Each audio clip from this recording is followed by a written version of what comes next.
आज का हमारा टॉपिक है प्रिएम्बल, जिसको हम प्रस्तावना या उद्देशिका भी कहते हैं।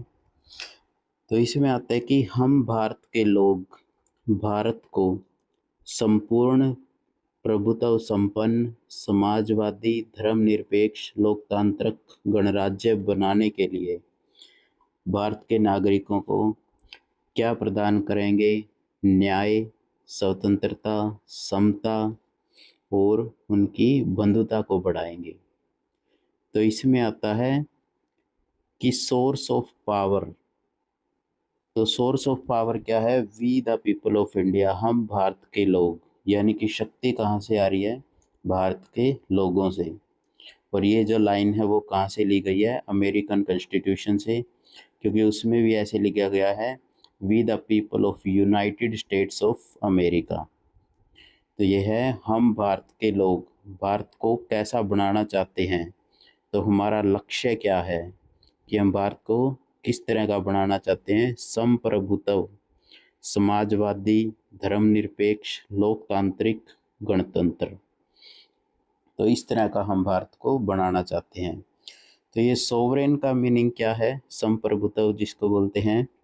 तो ये क्या है कि भारत जो है अपने डिसीजन खुद लेगा, कि कोई भी बाहरी शक्ति उसमें हस्तक्षेप नहीं कर सकती, कि no authority above it and it is free to conduct its own affair, कि खुद के डिसीजन हम खुद लेंगे।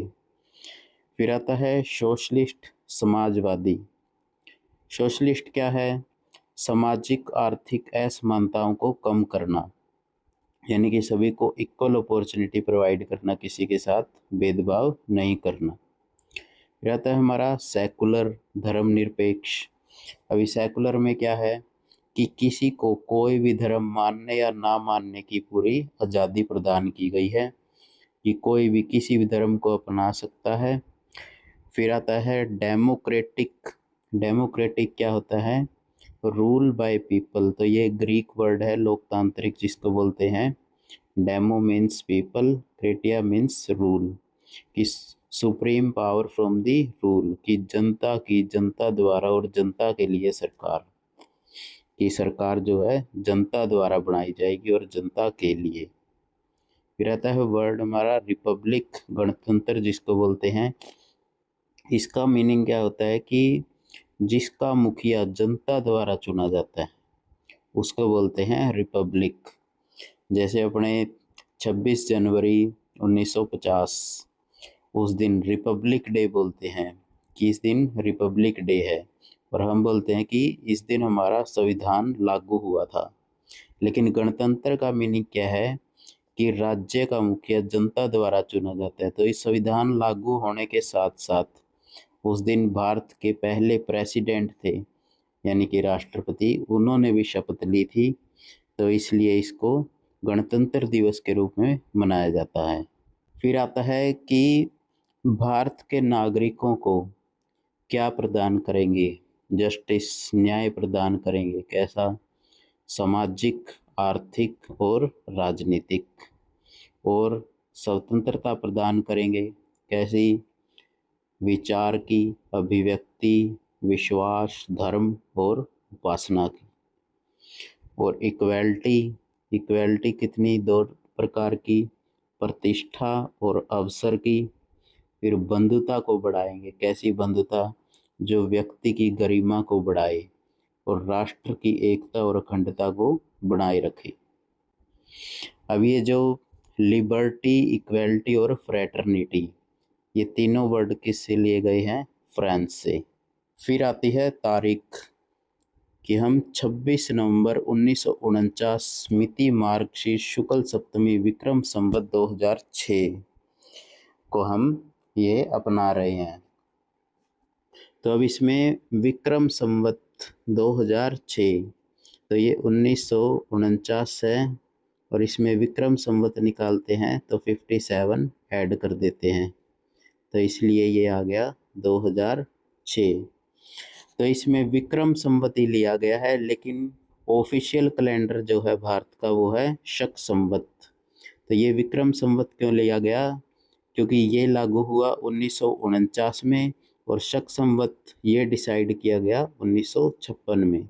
तो ऑफिशियल कैलेंडर जो है शक संवत है। फिर उसके बाद आता है कि इस प्रस्तावना जो है संविधान का भाग है कि नहीं। तो ये क्वेश्चन उठा बीरूबड़ी यूनियन केस 1960। तो बीरूबड़ी जो है ये बांग्लादेश और पश्चिम बंगाल के पास एक एरिया है बीरूबड़ी।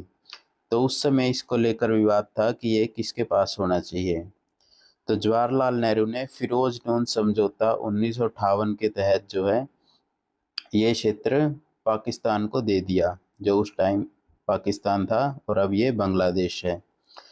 तो जब ये वापस आए तो फिर ये सवाल उठा कि क्या भारत के प्रधानमंत्री ऐसे किसी भी क्षेत्र को किसी को भी दे सकते हैं या नहीं।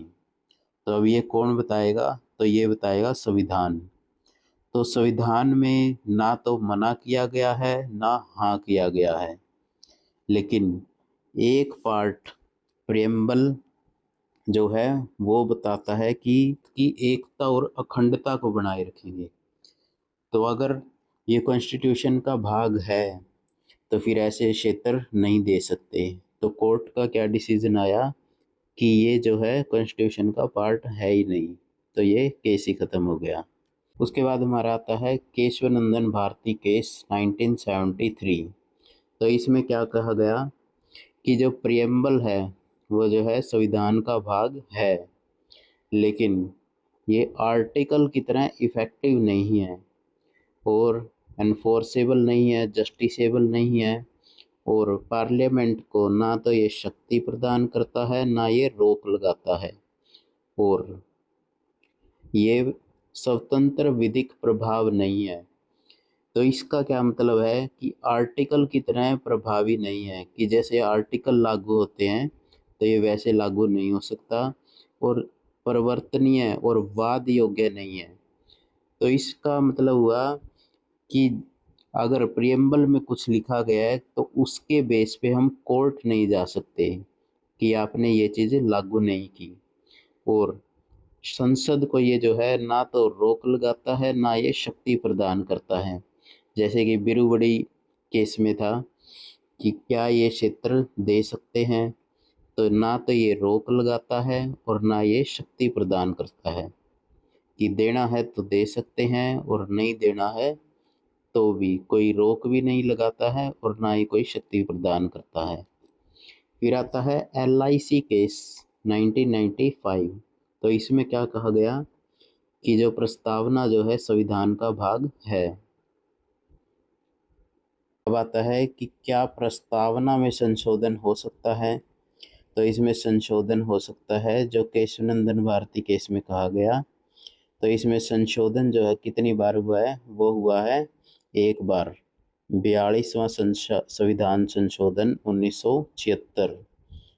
और उस समय जो है इसमें 3 वर्ड जो है जोड़े गए हैं, कौन से, सोशलिस्ट, समाजवादी, सेकुलर, धर्मनिरपेक्ष एंड इंटीग्रिटी और अखंडता।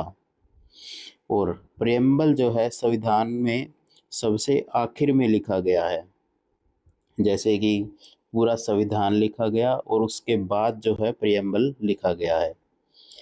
SR बोमाई केस आता है एक, इसमें क्या बोलते हैं कि जो है प्रस्तावना जो है अभिन्न अंग है कॉन्स्टिट्यूशन का, तो अभिन्न अंग है, और इसमें बेसिक स्ट्रक्चर में, मूल ढांचे में इन 3 शब्दों को माना गया, सेकुलर, यूनिटी एंड इंटीग्रिटी। इसके बाद जो है प्रस्तावना के लिए कुछ शब्दों का यूज़ किया गया है, जैसे संविधान की मूल आत्मा। तो इसकी मूल आत्मा किसने कहा है, पंडित ठाकुरदास भार्गव, मोहम्मद हिदायतुल्लाह। फिर आता है आधारशिला या आत्मा, तो ये किसने कहा है, सुभाष कश्यप। होरोस्कोप या जन्मपुत्री, ये कहा है KM मुंशी। और परिचय पत्र, संविधान का परिचय पत्र किसने कहा है, नानी पालकीवाला। की नोट्स, ये कहा है बारकर ने। तो ये थी हमारी प्रस्तावना। इसके बाद हम करेंगे नेक्स्ट टॉपिक।